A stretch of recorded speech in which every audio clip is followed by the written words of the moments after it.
नमस्कार दोस्तों, हमारे चैनल हिंदी हब में आपका स्वागत है।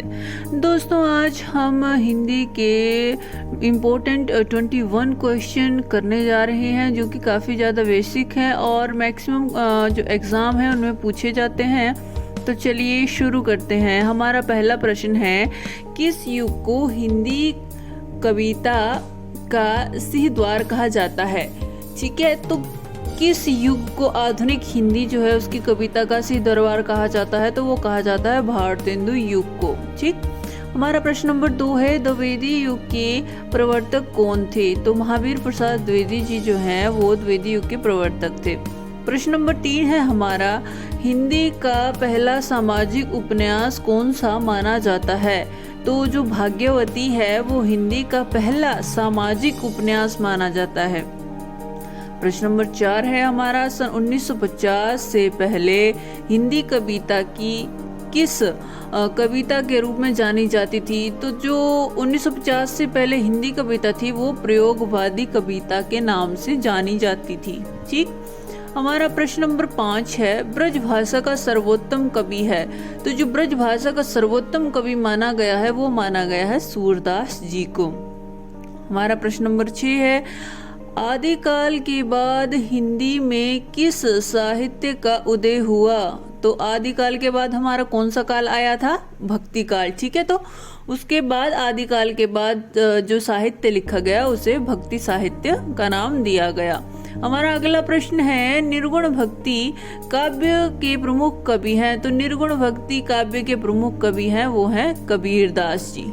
ठीक है, तो चलिए अब हम अगले प्रश्नों की ओर बढ़ते हैं। हमारा प्रश्न नंबर 8 है, किस काल को स्वर्ण काल कहा जाता है? तो जो भक्ति काल है उसको स्वर्ण काल भी कहा जाता है। प्रश्न नंबर 9 है हमारा, हिंदी का आदि कवि किसे कहा जाता है या किसे माना जाता है? तो हिंदी का जो आदि कवि है वो स्वयंभू को माना जाता है। प्रश्न नंबर 10 है हमारा, आधुनिक काल का समय कब से माना जाता है? तो 1900 से अब तक जो है वो आधुनिक काल का समय माना जाता है। प्रश्न नंबर 11 है हमारा, जयशंकर प्रसाद की सर्वश्रेष्ठ रचना कौन सी है? तो जो कामायनी है वो जयशंकर प्रसाद जी की सर्वश्रेष्ठ रचना है। प्रश्न नंबर 12 है हमारा, बिहारी ने क्या लिखे हैं? तो बिहारी ने दोहे लिखे हैं जिनका नाम है बिहारी सतसई और जिसमें अराउंड 719 के आसपास दोहे हैं।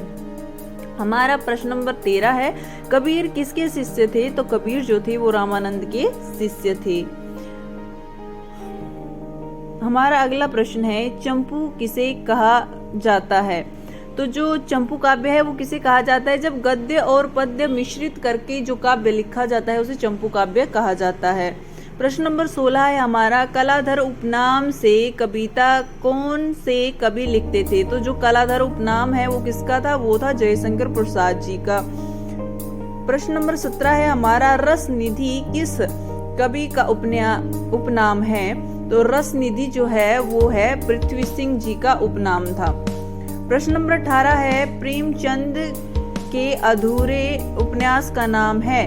तो जो मंगलसूत्र है वो प्रेमचंद जी का अधूरा उपन्यास है। प्रश्न नंबर 19 है हमारा, हिंदी का सर्वाधिक नाटककार कौन है? तो जयशंकर प्रसाद जी जो हैं वो हिंदी के सर्वाधिक नाटककार हैं। प्रश्न नंबर 20 है हमारा, तुलसीकृत रामचरितमानस में कौन सी भाषा का प्रयोग किया गया है? तो जो तुलसी द्वारा रचित रामचरितमानस है वो किस भाषा में लिखी गई है? वो लिखी गई है अवधी भाषा में। ठीक है, तो अवधी भाषा का प्रयोग इसमें किया गया है। हमारा अंतिम प्रश्न है, एकांकी का जन्मदाता कौन है या एकांकी के जन्मदाता कौन है? तो जो धर्मवीर भारती जी हैं वो क्या है? एकांकी के जन्मदाता हैं। ठीक है, तो इस तरीके से दोस्तों आज हमने 21 क्वेश्चन कंप्लीट किए जो कि बेसिक हैं और मैक्सिमम जो भी एग्ज़ाम होते हैं उसमें इन्हीं में से क्वेश्चन पूछे जाते हैं। तो आशा करते हैं आपके लिए ये जानकारी काफ़ी ज़्यादा महत्वपूर्ण हो, आपके लिए काफ़ी ज़्यादा यूज़फुल हो, बेनिफिशियल हो। तो दोस्तों हमारी वीडियो को देखने के लिए धन्यवाद। हमारे चैनल को लाइक कीजिए, शेयर कीजिए और सब्सक्राइब कीजिए। Thank you so much.